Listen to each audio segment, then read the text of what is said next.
Hey everyone, it's me. I'm so sorry for the lack of content lately. My iPad has been in the repair shop and yeah, it's been taking a long time to get back, so I've been making less stuff digitally. I was gonna make a video with some webcomic reviews in it, but I'd rather have all my normal stuff at the ready for that. But for now, I'm gonna make a simpler video talking about something I'd really like to talk about.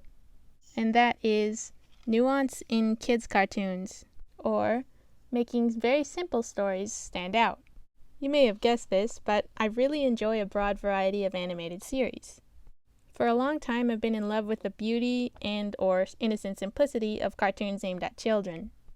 Even though in more recent years I've come to enjoy some cartoons that are geared toward young adults as well, I still have a strong fondness for some very basic, even formulaic shows intended for little ones. Why? Or, some might ask, how? Basic, juvenile, and formulaic is the definition of boring, right? Well, while part of the reason likely is comforting nostalgia for an exhausted young adult, I have another reason that's a bit more technical. I think there is an easy way to make me, and probably others, care about even the simplest of shows, and this trick is often the one thing that sets apart a great, or at least decent cartoon from an average or boring one, in my opinion. And that thing is nuanced characters. The definition of nuance is a subtle difference in or shade of meaning, expression, and sound. To me, when applying this to characters, this means giving them something in their behavior that makes them feel human.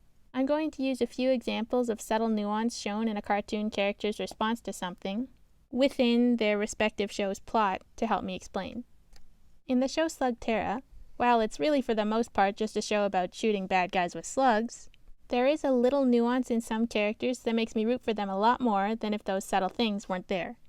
A good example is Junjie and how this character responds to the sudden freedom from being a mind-controlled enforcer for the evil emperor. He was stuck that way for 20 freaking years, yo! Now if this were a real person, I'm sure this would be incredibly devastating.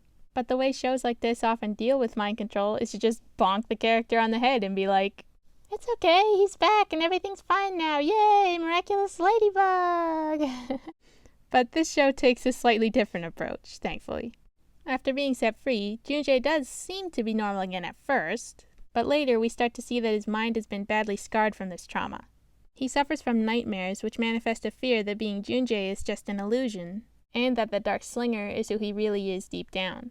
But Junjie doesn't tell anyone about this. Instead, when he comes across a former petty criminal seeking redemption, Junjie goes above and beyond to try to help this guy prove to the world that he can be a good person, which to the rest of the team seems like a total waste of time. They're not sure why Junjie suddenly cares so much about helping this pain in the neck, and if the audience isn't paying close attention, they might not get it either. But if they are, they can see that this isn't really about the delinquent at all. It's about Junjie's guilt. When the others are so quick to give up on a common thug, it scares Junjie, because he knows that as the Dark Slinger, he was once something so much worse than that.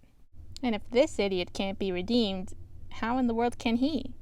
My favorite thing about this is that Junjie never says he feels like he can't ever be a good person again, or that maybe he needs to be punished for all his past actions. The show doesn't need to tell you because they're already showing you through the nuances of Junjie's behavior. And so, what could have been just another run-of-the-mill mind control plot becomes something a bit more special. Because of the use of nuance here, even if it is just a little, as we watch Junjie's internal struggle, we feel sorry for him as a person, and hopefully relieved for him when he finally finds peace. In the show Martin Mystery, Martin is a goofy, immature protagonist who has a kind of antagonistic relationship with his stepsister and teammate Diana. He's forever pulling pranks, making fun of her, and trying to prove her wrong. But in situations where Diana is in mortal danger, such as this scene where she almost falls into a pit of lava, Martin's demeanor almost completely changes, even if it's just for a sec. He's suddenly more focused, straightforward, and careful. If you looked at this scene all by itself, you might think that Martin is a serious and level-headed person, when that couldn't be further from the truth, at least generally speaking. But this tells the audience that Martin really does care about his sister, and the thought of losing her probably terrifies him. So even though he most likely never says, "I love you, sis," and I guess I don't know because I haven't quite finished the whole series yet, but he hardly ever says anything that might tell her how much he cares, unless it's in a joking manner or if she's not around, but his actions are proof that she is very important to him. And since he cares, I care, at least more than I would otherwise. And this shows us that there's more to him than being a carefree, girl-crazy goofball. Now for my third example, I'm going to go with Louie from the Ducktales reboot. Now, keep in mind, Ducktales is a bit different from the previous two examples, because the show is aimed more towards families, whereas Slugterra and Martin Mystery are more for young boys. Ergo, Ducktales has a bit more nuance in general and is more complex overall. But for time's sake, I'm only going to give one example.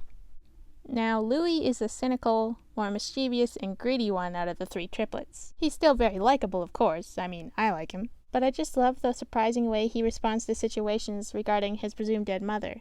When Louie finds out that Dewey and Webby have been researching Della secretly, you'd think someone like him would be angry and just tell them to stop or something. But Louie's response is emotional and kinda heartbreaking. This next bit is spoilers if you haven't seen the show. Don't say I didn't warn you. Later on, when Della is reunited with the kids, Louie at first refuses to embrace her, telling himself that this is all just a trick of some kind. But when he can't deny it anymore, he's overwhelmed and actually sheds more tears than either of his brothers. But he also has a much harder time adjusting to having a mother in his life than Huey and Dewey. This is a pretty complex situation, and it could maybe be interpreted multiple ways, but how I interpret Louie's response is this. It's not that Louie didn't want a mother or that he was fine without one. He just never allowed himself to hold on to the hope that Della was still alive the way the others did. Sure, he went along with it somewhat, but he was quick to believe the worst. Maybe he had already gotten used to the idea that he would never have a mother a long time ago.